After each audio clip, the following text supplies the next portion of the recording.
굉장히 많은 자녀교육 유튜브에 달린 댓글 중에 제가 볼 때 1순위는 공부는 원래 타고난 거 아니야? 라고 말하는 그런 댓글일 것 같아요. 다들 뭐 공부는 유전자냐 아니냐 이런 얘기 우리 엄청나게 많이 하잖아요. 뒤집어 생각을 하면 굉장히 똑똑하신 부모님들의 아이들이 계속 똑똑해야 되는데 그렇지 않은 경우도 많고요. 세상에는 반전을 거듭해서 굉장히 열악한 환경에 놓인 부모를 극복하고 성공하는 대단한 분들도 있는 게 사실입니다. 어떤 DNA도 사용하지 않으면 사장되게 마련입니다. 그런데 내가 부모의 DNA가 훌륭함에도 불구하고 노력하지 않았으면 발현되지 않는 거고요. 적당한 DNA를 받았는데도 기질이 굉장히 열심히 하는 친구고 환경이 주어졌으면 누구보다 놀라운 업적을 나타낼 수도 있겠죠. 제가 만난 많은 영재 아이들의 엄마들의 공통점은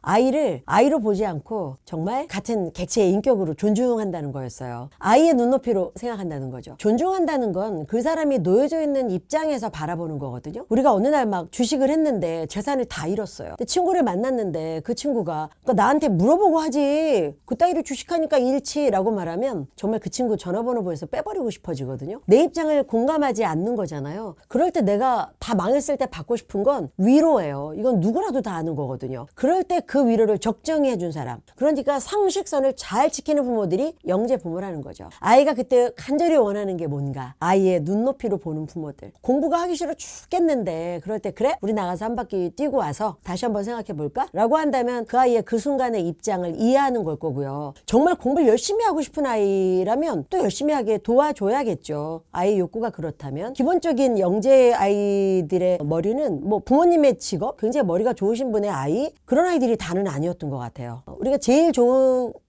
핑계가 사실 그거일 수도 있어요. 저도 제가 라이벌로 생각했던 굉장한 친구가 있었는데 항상 그 친구를 보면서 제가 극복 못한 부분을 위로받을 땐 쟤는 뭐 타고났겠지 라는 얘기였어요. 그래야 제가 위로를 받거든요. 생각을 해보면 그게 나를 위한 변명은 아니었을까? 나도 더 열심히 하면 그렇게 할 수 있지만 그렇게 변명을 댐으로써 덜 열심히 한 나를 위로할 수 있어서 그런 얘기를 한 순간도 있지 않았을까? 스스로 반성할 때 그런 생각을 좀 했었거든요. 천재는 타고난다고 생각해요. 저는 많은 취재를 해봤잖아요. 초등 1학년 때 뭐 1년에 과학책을 1000권씩 읽는 아이를 제가 취재한 적이 있었는데요. 저는 그런 아이는 천재라고 생각합니다. 근데 영재는 부모의 DNA가 아니라 환경과 자신의 주도적 노력 그리고 DNA 약간이 다 섞인다고 생각을 해요. 그래서 노력하는 것으로 만들어지는 게 저는 영재라고 생각을 해요. 제가 말씀드린 자기 주도적 노력이 없으면 될 수가 없죠. 결국 공부는 자신의 의지가 굉장히 중요해요. 제가 얼마 전에 칼럼을 쓰면서도 사교육을 받으면 아이들의 성적이 다 올라가는가라고 이야기를 할 때 그 대치동에서 20년 동안 입시 컨설턴트 하신 분이 저한테 인터뷰 때 그 말씀 하셨거든요. 사교육은 잘하는 아이를 더 잘하게 만드는 데 의미가 있지 못하는 아이를 의미 있는 수준까지는 절대 끌어올리지 못한다. 왜냐? 공부는 자신의 의지가 필요하기 때문이다. 저는 그 말에 100% 공감했습니다. 아무리 DNA로 머리가 좋아도요. 의지 없으면 성적 나올 수 없어요. 본인의 의지. 최상위권 아이들이 공부를 잘하는 건요. 그 자리를 비켜나지 않겠다는 자신의 각오가 있기 때문입니다. 각오가 있는 아이들이 이런 사교육 받지 않아도 그 자리를 지켜요. 말 그대로 각성한 자기의 의지가 있기 때문이죠. 그래서 저는 공부는 본인의 의지가 제일 중요하다고 생각해요. 그것이 노력일 거고요. 영재 엄마들은 그 의지를 키워주는데 굉장히 노력하신 분들이셨어요. 눈높이에 맞춰서 생각했기 때문에 이 아이가 지금 원하는 것이 무엇인지를 잘 헤아리셨고 그래서 재촉하지 않았고 기다려주셨고 그것이 때를 만나면 부모님의 그런 인내에 감동한 아이들이 노력을 하게 돼 있어요. 그 노력은 자신의 의지가 들어가는 각오거든요. 그래서 그것이 결국 결과를 만든다. 그래서 영재 엄마들에게 제가 배운 건 그 때를 위해서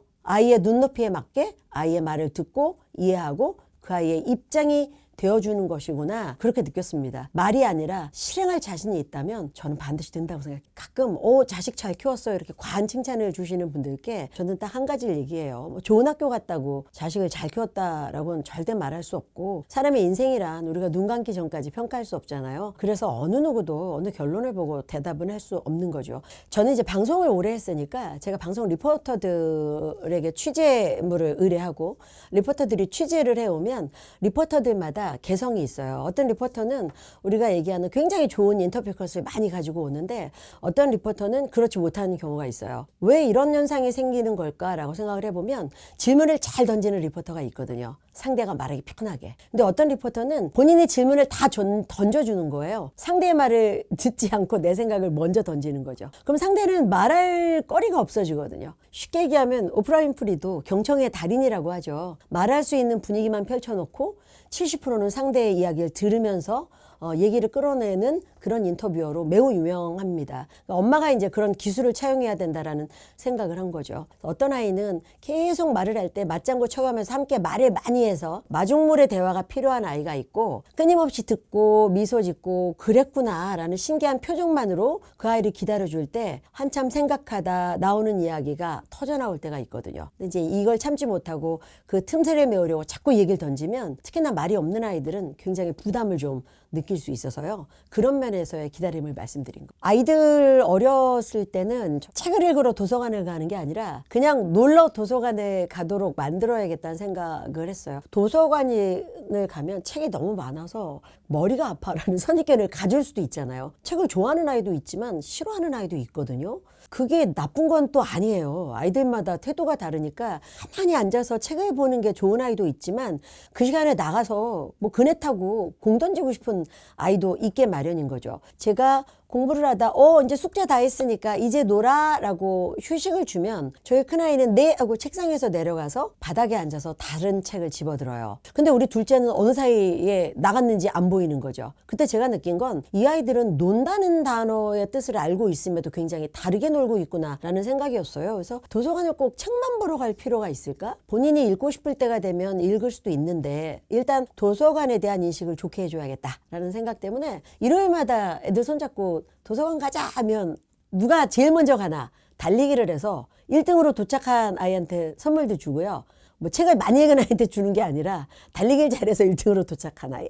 그리고 또 가다가 뭐 옆에 군것질 거리 있으면 뭐 사 먹고 그러느라 못 가는 날도 있었어요. 그러니까 아이들이 도서관 가자라는 말이 지겹게 책 보러 가는 게 아니라 엄마하고 놀러 가는 거라는 인식에 자연스럽게 쌓이게 되면서 그렇게 도서관을 가게 됐고, 이제 가서도 각자의 책을 각자가 골라서 보는 거죠. 이 책이 굉장히 좋아 해서 골라주거나 그러지 않고요. 보고 싶은 책을 뽑아서 그냥 봤어요. 그때는 저도 제 책 봐요. 아이들이 뭘 보나 감시하거나 이걸 읽었나 묻지 않아요. 그냥 각자 책을 보는 겁니다. 그래서 도서관 나들이가 지겨운 게 아니라 엄마하고 놀러 나갈 수 있는 절호의 찬스다, 이런 생각을 좀 주는 루틴을 굉장히 중요하게 생각했고요. 두 번째 루틴은 주말이면 각자 휴식을 굉장히 존중했어요. 거실에 이렇게 모여서 각자 휴식해요. 아이들은 게임을 할 친구는 게임을 하고, 저는 뜨개질을 굉장히 좋아해서 저는 그냥 앉아서 뜨개질도 하고요. 남편은 뭐 소파에 앉아서 뉴스를 보거나 자기 책을 보거나 각자의 방식대로 휴식을 하는 거죠. 그것도 일요일엔 굉장히 루틴이었어요. 그래서 게임을 자기가 몇 분을 하겠다 하면 뭐 무슨 게임을 하는지 뭐 그걸 할 수 있도록 그냥 각자의 영역으로 열어주는 거죠. 그런 루틴을 갖고 있었다면 그게 각자 휴식을 취한다, 도서관을 간다, 이게 주말에는 꼭 지켰던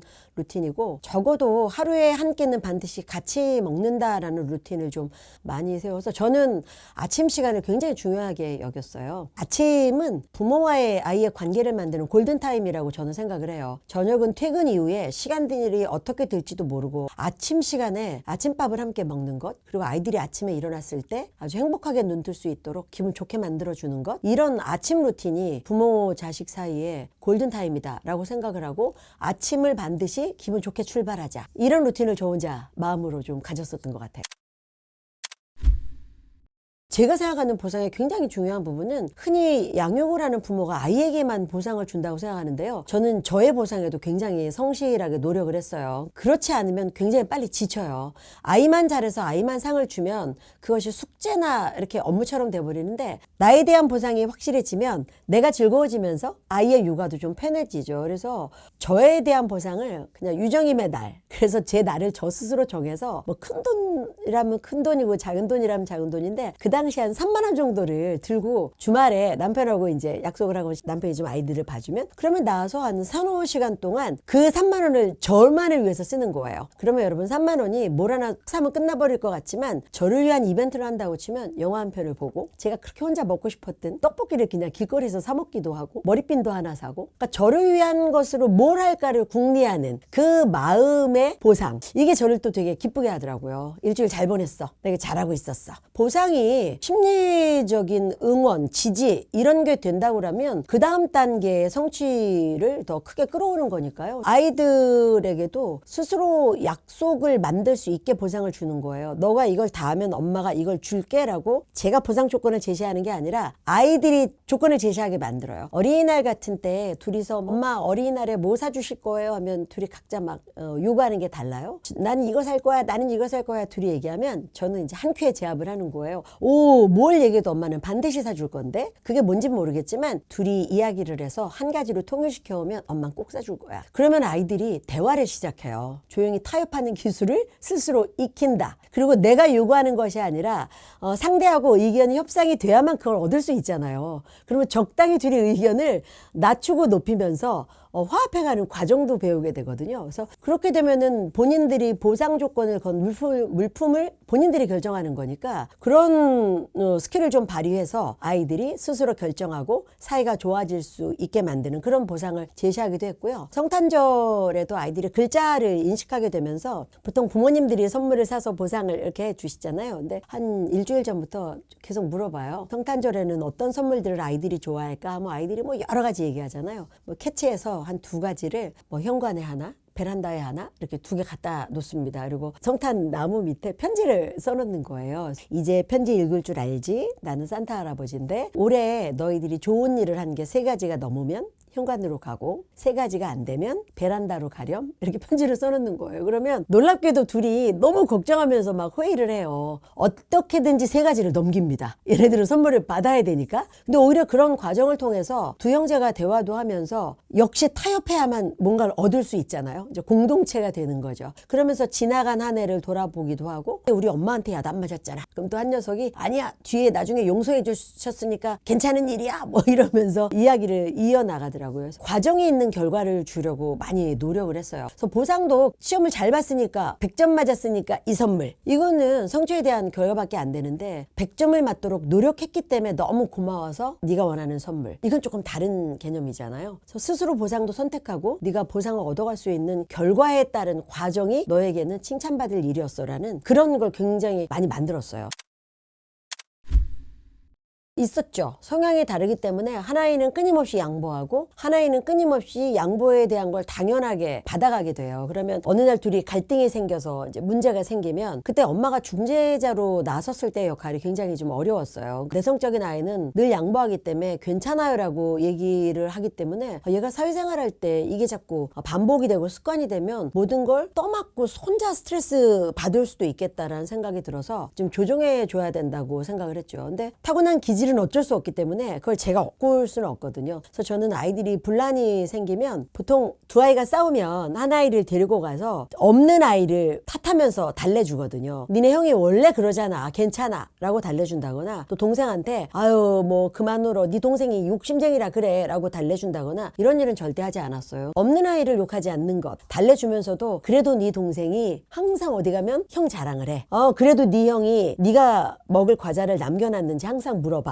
라고 얘기해서 달래주면서 이 아이가 싸운 상대에 대해서 서운함이 아니라 진짜? 라고 눈뜰 수 있는 기회를 만들어주는 거죠. 이게 굉장히 중요했고요. 저는 아주 유효했다고 봐요. 그러다 보니까 아이들이 내가 없는 쪽에서 반쪽이 내 걱정을 했다는 건 배려받는 느낌이 들잖아요. 지금도 굉장히 사이가 좋아요. 본인들은 전생에 자기들이 엄청난 관계였다고 말할 정도로 부모로서는 참 감사한 일이죠. 저의 그런 양육 태도가 일조를 했다라고 생각을 하고요. 그리고 위계질서, 한 살 연년생이지만 형에 대한 동생의 질서는 굉장히 엄하게 유지하려고 저 나름대로 노력을 했습니다. 양보하는 것이 최선이 아니라 이럴 땐 네가 말을 해서 동생이 다른 곳에 가서 이 상황에 똑같이 때를 쓰면 안 된다는 걸 가르쳐줄 소중한 기회다. 그래서 오히려 네가 나쁘게 하는 것이 아니라 동생을 더 사랑하기 때문에 이럴 땐 안 된다고 말해야 되는 거야 라고 차분히 말하면 큰아이가 또 그걸 이해를 하더라고요. 그래서 본인이 갖고 있는 단점의 기질, 강점의 기질 같은 걸 좀 살려서 두 아이의 관계를 유지시켜 주려고 노력을 좀 공감했습니다. 사실은 그 간섭하고 관여하는 것을 어떻게 보면 적극적 사랑이라고 생각할 수도 있고 방임이라는 것이 자유를 준 것처럼 생각할 수 있지만 사실 부모는 자식을 방임할 수는 없습니다. 표현하는 적극성에서 드러내지 않을 뿐 관심은 늘 가지고 있어야 돼요. 그러니까 아이에게 엄마가 이만큼의 울타리를 쳐놨어라고 알려주면 아이는 스트레스 받지만 티나지 않게 울타리는 쳐놓되 이야기하지 않고 관찰자로서의 역할은 계속 해야 된다고 생각을 하거든요. 그럴 수밖에 없었던 것은 제일 중요한 기본적인 이유는 내가 선택한 삶이라는 겁니다. 이 아이들의 삶을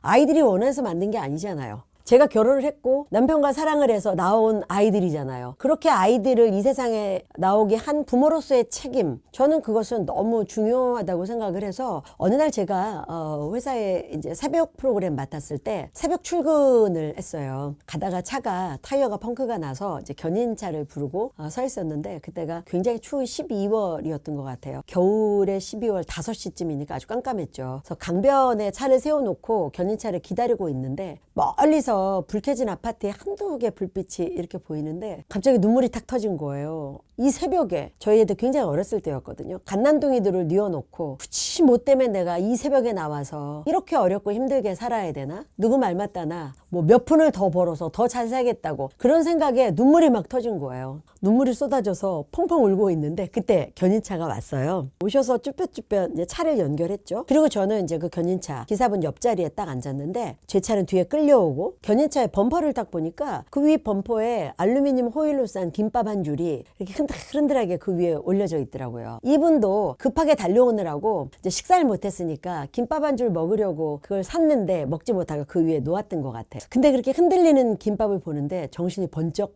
났어요. 누군가는 이 김밥 한 줄을 위해서 이 새벽에 이렇게 차를 몰고 나오기도 하는데 너는 누가 나가라고 등 떠밀었니? 네가 일하고 싶다고 선택한 거잖아. 네가 뭔가 생존을 위해서 꼭 벌어야 해서 나온 거 아니라면 이런 생각조차 사치 아니야? 그러니까 눈물이 쏙 들어가더라고. 네가 선택한 삶이고 네가 선택한 아이들이고 네가 선택한 결혼이니 책임져야 해. 그때 정신이 번쩍 났어요. 그래서 10년만 노력하자. 아직 어린아이들이니까 한 중학생 때까지만 노력하면 이제 그 뒤는 스스로 알아서 할 거고 엄마의 개입이 필요 없을 스스로의 나이가 오겠다. 참는 계기가 된 것 같아요. 지나고 보니까 어느 날 저희 아이가 그 얘기를 하더라고요. 엄마 그냥 내 공부하고 이런 일도 정말 힘든데 엄마는 어떻게 엄마도 하고 딸도 하고 회사도 다니고 그렇게 다 하셨어요? 지나고 보니까 다시는 돌아가고 싶지 않다. 이런 생각을 할 정도로 쉽지 않은 세월들이었습니다.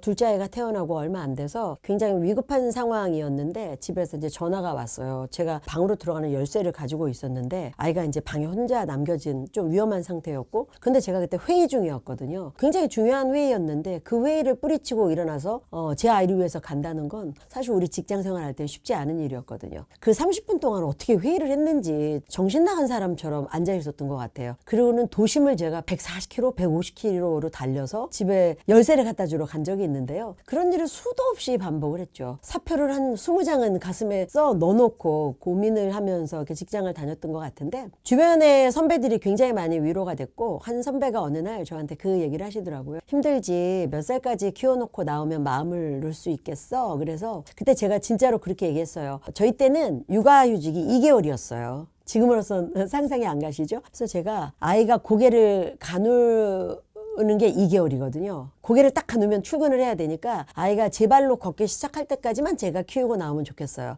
돌 무렵이죠. 그 얘기를 했더니 선배가 그래 한두 살 참 엄마가 중요한 시기야 이렇게 얘기하시더니 그런데 이제 학교 들어가기 전 한 6살쯤 되면 정말 엄마가 중요한 시기가 와. 그리고 아이가 학교를 들어가잖아. 그때 질문이 정말 많아져. 그때야말로 엄마가 일상을 함께 해야 돼. 근데 아이가 중학생을 가잖아. 그러면 나 같은 엄마들도 들어와. 근데 아이가 고등학교를 가잖아.